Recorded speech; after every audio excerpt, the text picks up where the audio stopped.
All right, guys. Well, welcome to B3 Gym's free virtual nutrition seminar. I'm Karen, the owner, head coach, nutrition coach at B3.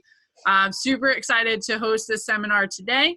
Nutrition Made Simple, 3 Steps to Success. Just a couple housekeeping items before we get started. I am going to record this presentation. I will keep you guys on mute during the seminar, and I will open it up for questions at the end. So if you think of questions as we go, you're welcome to type them in the chat box, and then I will answer some questions at the end today as well. All right, so we're going to go ahead and get started. So our nutrition company that we use here at B3 Gym is called Healthy Steps Nutrition. And the founder, Nicole Aucoin, is actually a University of Florida alum. She's an active CrossFitter as well as an affiliate owner. So she owns a CrossFit gym also. And she's a registered dietitian. So the Healthy Steps Nutrition program has been implemented at over 600 CrossFit gyms around the world, not just the US, but internationally as well. And they've worked with over 20,000 clients using this proven program to make some good lifestyle changes and see lasting results with their nutrition program. So with Healthy Steps Nutrition, we believe that something as fundamental as nutrition shouldn't be complicated. We start with a foundation of healthy habits coupled with a balanced whole foods approach to nutrition, and then we add in physical activity to help you see those long-lasting results. For our seminar today, there are 3 main objectives. The first is to help you figure out what is potentially holding you back from reaching your goals by completing a short self-assessment. The second is to learn our 3 steps to success process. And the third is to help you identify one actionable step you need to take to achieve the results that you're looking for. So that's what we're going to focus on today for this seminar.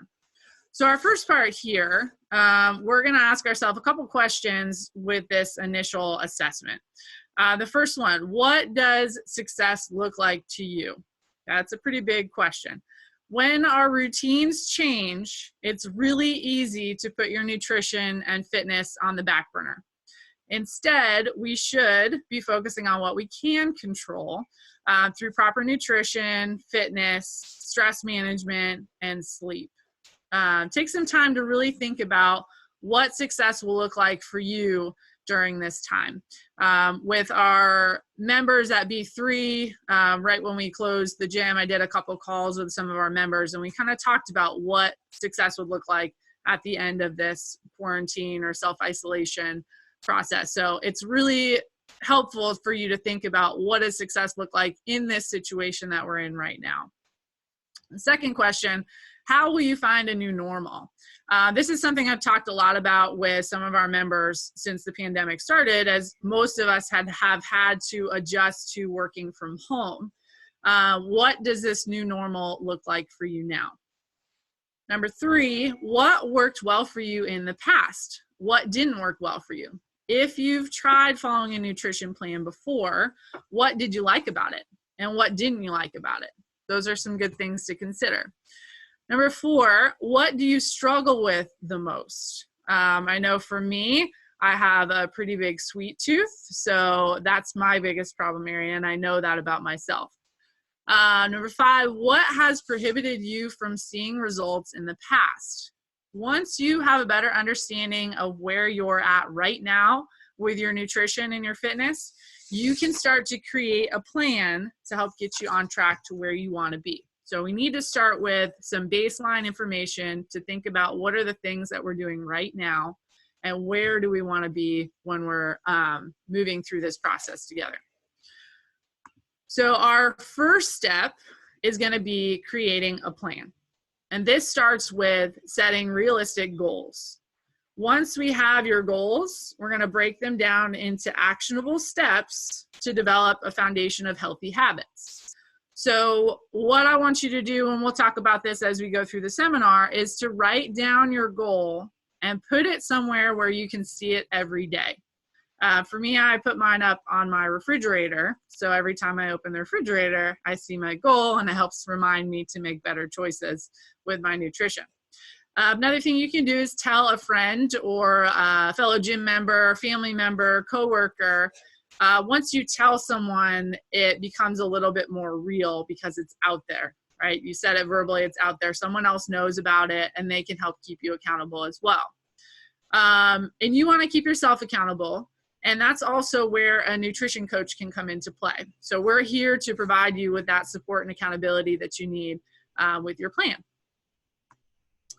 So our goals, when we're setting our goals, it's really important to consider the why behind your goal.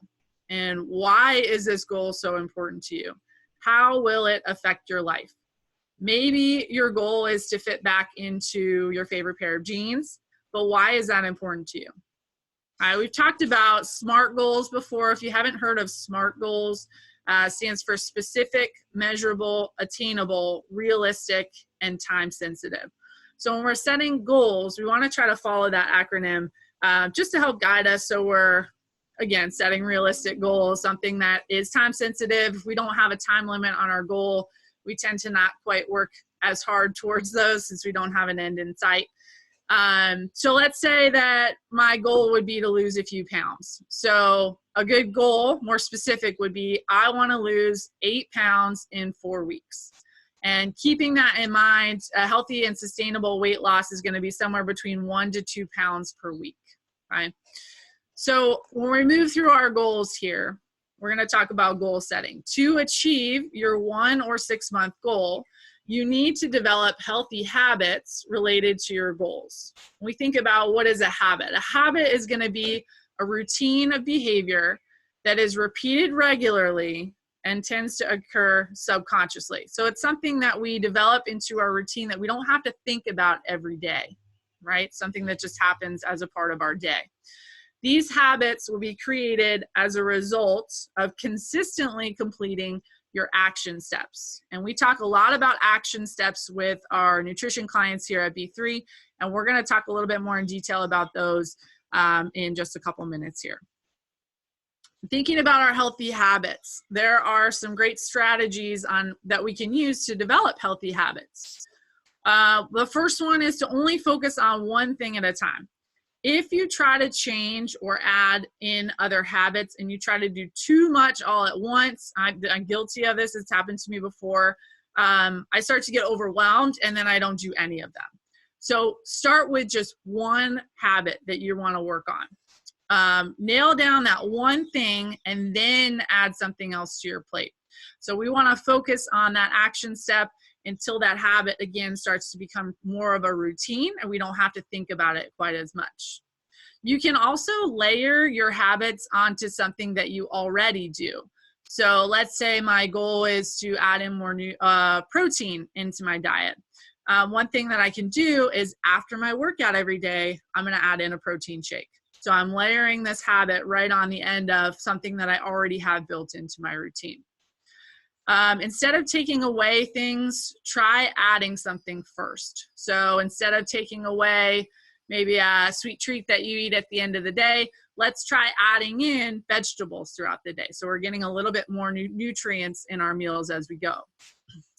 One book that I would recommend to you guys, if you haven't heard of Atomic Habits before by James Clear, he talks about some really helpful strategies on how to create healthy habits, how to layer habits onto your habits that you already have in your routine, and how to avoid unhealthy habits. So definitely a great book. If you guys have some time, Atomic Habits by James Clear, I would highly recommend that one. All right, so our next step that we're going to talk about is executing the plan. This is when we put our plan into place. So keep in mind the Healthy Habits 101 that we just talked about. Start with just one thing that you want to commit to until you have that down.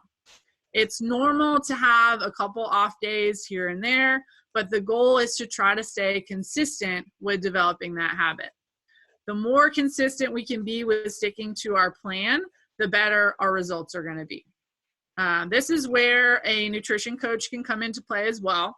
So we check in with you just to make sure, check in and see how you're doing with your action steps. And we can also make adjustments along the way to help you see that sustainable progress over time. So our next step, we're going to take some action. Our action steps turn into habits, and habits are what will help you reach your goals. Okay? When we're working on achieving any goal, the first step is to create an action step. And these are going to be your daily and weekly actions that we can develop, or we can use to develop our habits. If we think about our goal, my example of losing 8 pounds in 4 weeks, we can create some action steps that will help get us to that result.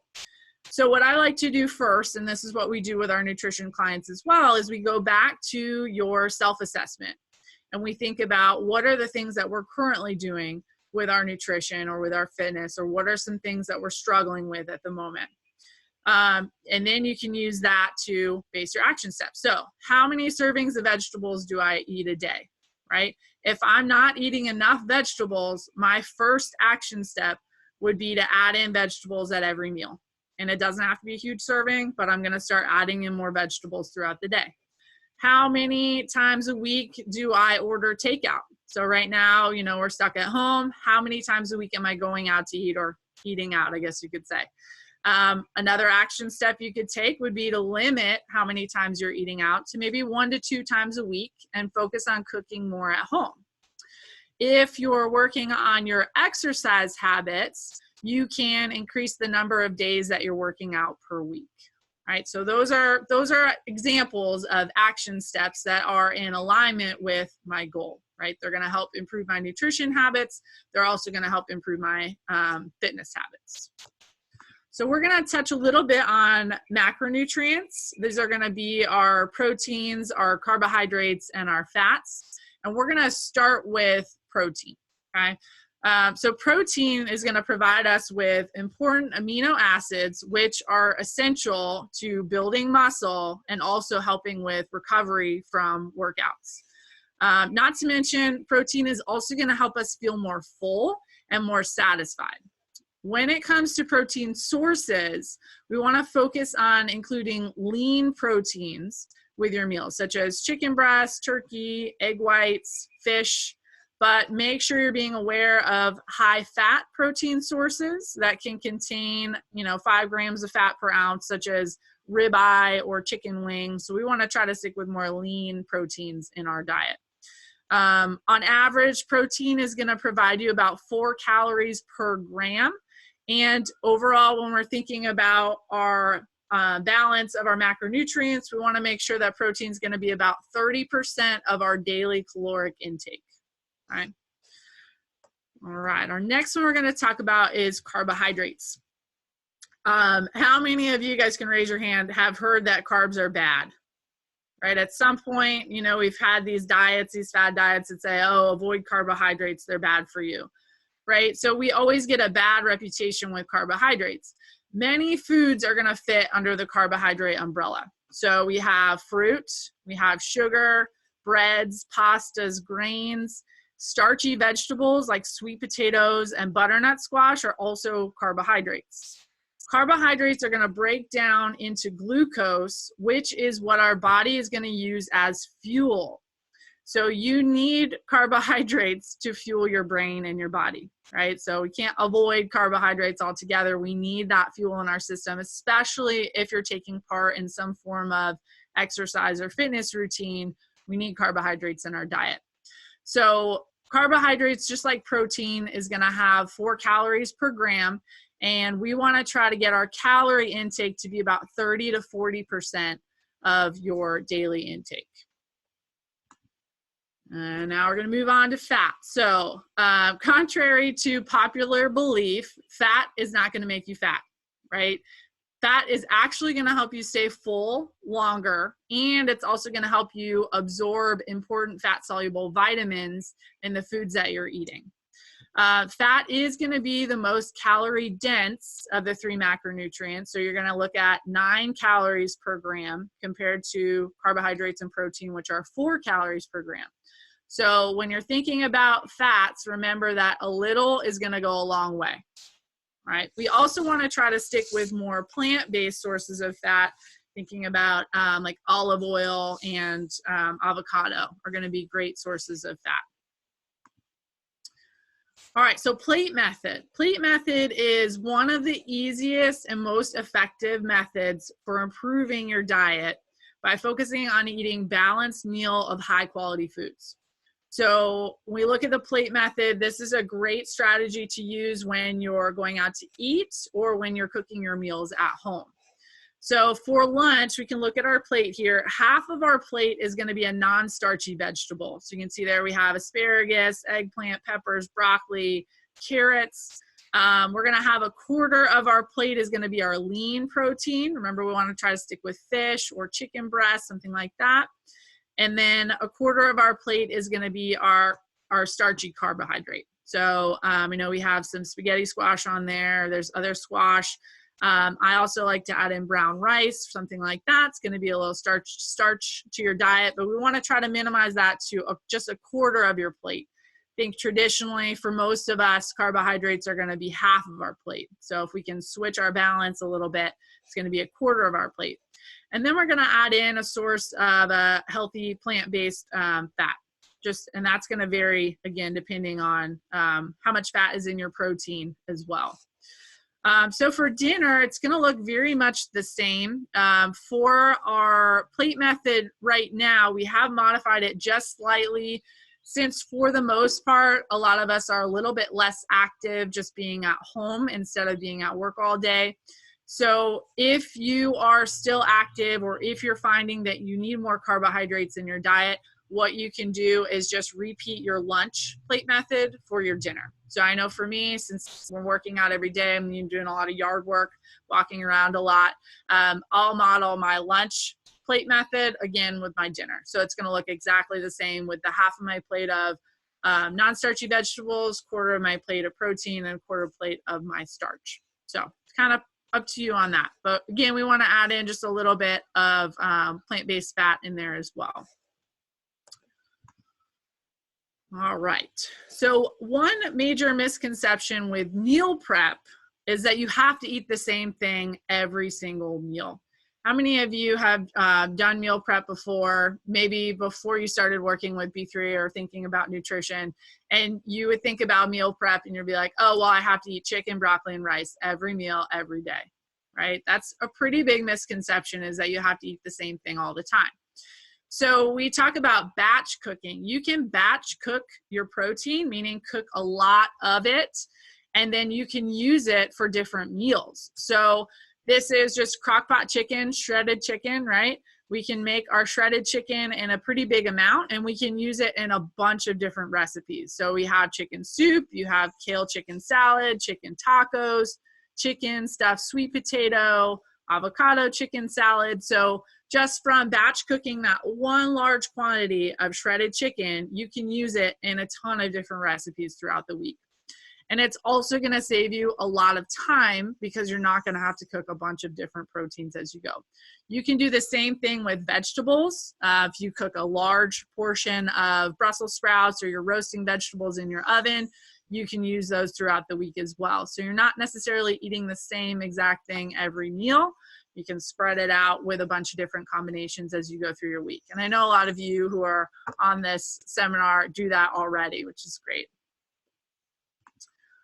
All right, so planning our meals. This is one of my favorite resources. It's going to be our family dinner planner.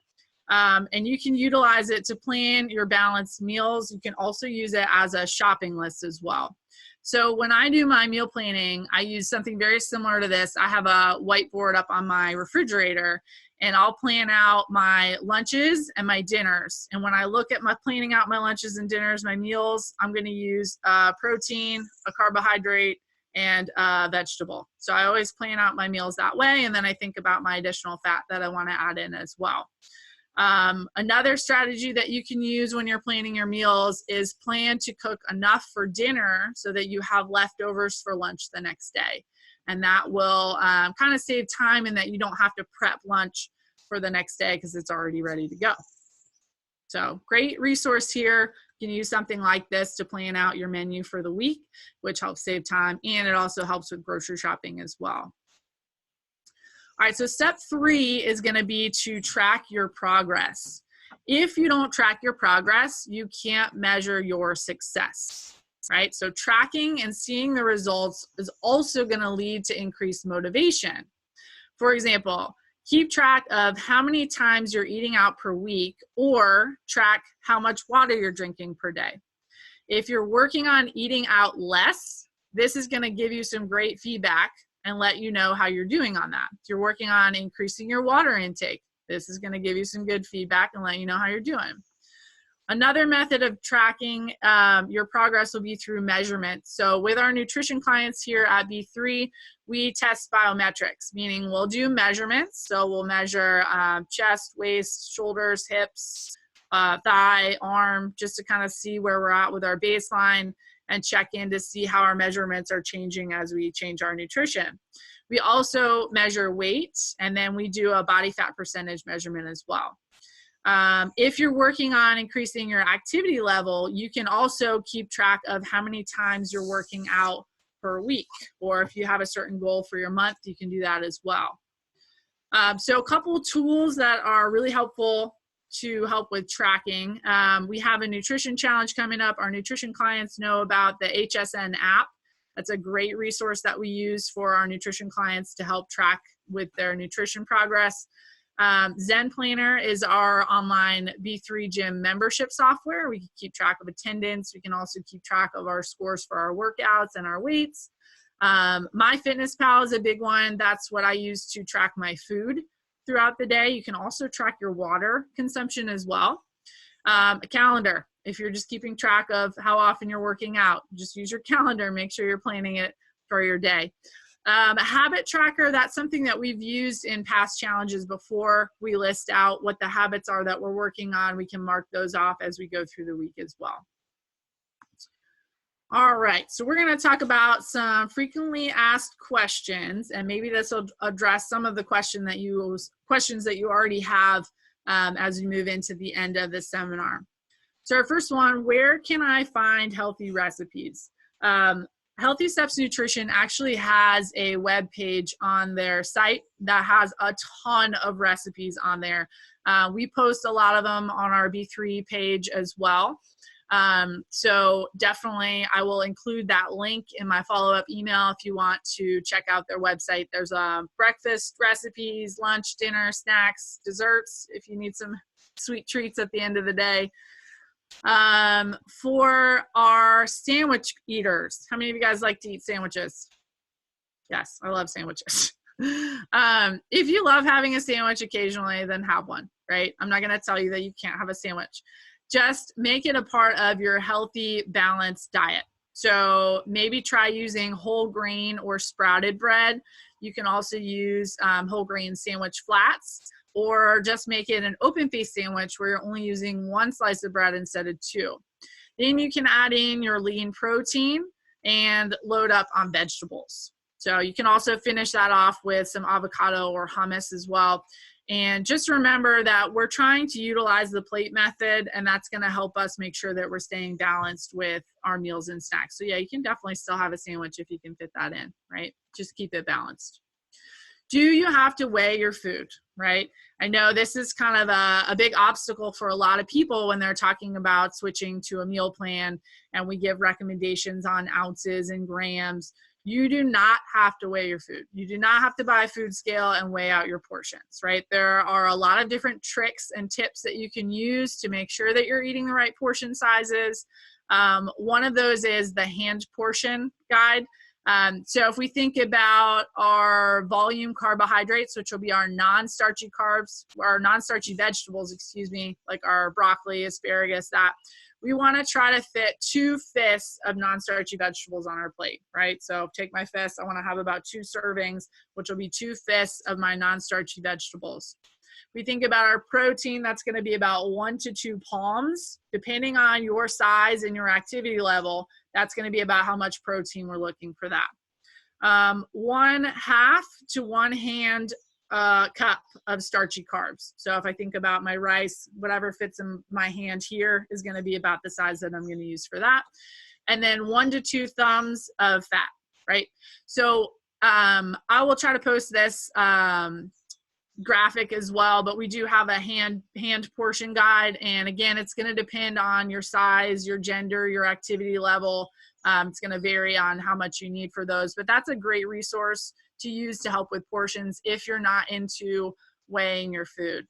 The other option would be to just use the plate method, right? So we're going to try to stick with half of our plate non-starchy vegetables, quarter plate protein, quarter plate carb, and then our plant-based fat as well. So again, there might be some variation depending on where you're at with your fitness, nutrition, with your gender, body weight, and all of that, but that's a good recommendation, just general guideline for you there. Do you have to eat starchy carbs? We talked about starchy carbs. Carbs are not bad for you, right? Starchy carbohydrates are not bad. They give us fuel for our workouts and for our day. But we do want to make sure that when we're choosing our carbohydrates, we're trying to stick with more whole food sources and lower glycemic options. So lower glycemic is going to mean lower in sugar, and we want to try to get higher in fiber as well. So a little bit more filling, less sugar, less processed starchy carbohydrates. Snack bars are another big topic. So I know they're super convenient, especially when you're on the go. There are tons of snack bars options out there. We want to make sure that our snack bar is going to be pretty balanced, right? So when we say balanced, we're meaning about 40% carbohydrate, 30% protein, and 30% fat. A lot of snack bars out there are marketed to be healthy, or they have limited ingredients, but they're actually going to be really high in carbohydrates and low in protein. So make sure you're reading the nutrition label. Some of them that we recommend are going to be the RX bars are great. The low sugar kind bars are also a good option. Perfect bars, a little bit high in fat, but those are also a good option as well. All right, so here's your question. Do you find yourself overwhelmed and struggling to find a new normal during this coronavirus pandemic? If so, we're here to help, right? So I want to help you guys as much as we can. We're going to launch a 28-day Stay Healthy Nutrition Challenge starting on May 18th. You'll get one-on-one accountability, so you'll be working with a nutrition coach. We have options that will include our virtual fitness classes that will help you stay on track with your fitness as well as your nutrition. And we will help you create an actionable plan to get you closer to your goals. And then also we'll provide you with a ton of recipes and a meal plan. So I know a lot of people really struggle with recipe ideas or figuring out what to eat, when to eat. We're going to give you a meal plan with that as well. And that's going to be a 28-day meal plan, 3 meals, 2 snacks, everything you need to work on your nutrition. So our 2 options for our Stay Healthy Challenge, we have a nutrition only and a nutrition and fitness. Both options are going to give you a ton of individual support and accountability. The main difference is that the nutrition and fitness option will give you access to our online virtual fitness classes and at-home workouts. Best part about this is that everything can be done online. So I will post a link to the registration page in the chat box at the end of this presentation if you want to learn a little bit more about the challenge and get yourself signed up. I'm going to start initial meetings for the challenge, initial check-ins, virtual check-ins next week, so make sure you don't wait. Just a quick note on that for our B3 Gym members, this is going to be a member benefit, so that is included in your current B3 membership. There is a link on Zen Planner to register for B3 members specifically. So when you're looking at the webpage and the sign up, make sure you guys look for that one. If you have questions or you need help signing up, just shoot me a quick email and let me know. All right. So that being said, thank you so much for joining us today. I'm going to send out a copy of this recording and also a link to the challenge sign up. And right now I'm going to go ahead and we are going to open it up for questions. So I'm going to pop out of here and bear with me. All right. Stop and sharing. And you guys should just see me on the screen. Perfect. All right. So if anyone has a question, let's go ahead and just raise your hand for me so I can see who has a question, and then I'll take you guys off mute. Does anyone have questions about anything that we talked about today? Verity, yes. Go ahead. So if you're trying to be more vegetarian at home and not necessarily eating meat, like how I struggle a lot with protein, obviously, but yeah, because I do tofu and I do tempeh and beans and things like that, but I don't cook meat at home. Yep. So. Yeah, that's a really great question. So Verity asked about vegetarian options for protein. We do have a vegetarian protein guide that I can send you when you sign up for the challenge that just has some really great resources on where to get more protein as a vegetarian. The biggest challenge that we'll run into with that is that most vegetarian protein sources are going to also be either a fat and a protein or a carbohydrate and a protein. So when we're planning out our meals and planning out our snacks, we want to keep that in mind in terms of balancing. But yes, there are some really great vegetarian options. I know we talked about, you mentioned tempeh and that kind of stuff. So there's definitely some tips and tricks that we can address with that. I will send you the vegetarian protein list, and that I'll share that with us so that you guys can have that as well. Good question. All right, so Jessica asked, will there be a Facebook specific to the challenge or for B3 nutrition only? Jess, what do you mean by that question? So can we chat in just like a Facebook group for just the nutrition questions and stuff like that? So it's not mixed with, you know, some of the other stuff where, yeah, like we had, I think we had like one like that before. Yeah. Yep. Yeah. So Jess asked about a specific Facebook group for our nutrition challenge. We can absolutely, I'm going to set one up for this challenge specifically. I know we did the same thing for our last challenge, and it was really helpful for people to talk about, you know, different things that they might be struggling with motivation or questions about healthy snacks or recipes or anything like that. So yes, we'll absolutely set up a separate Facebook group for that as well. Good question.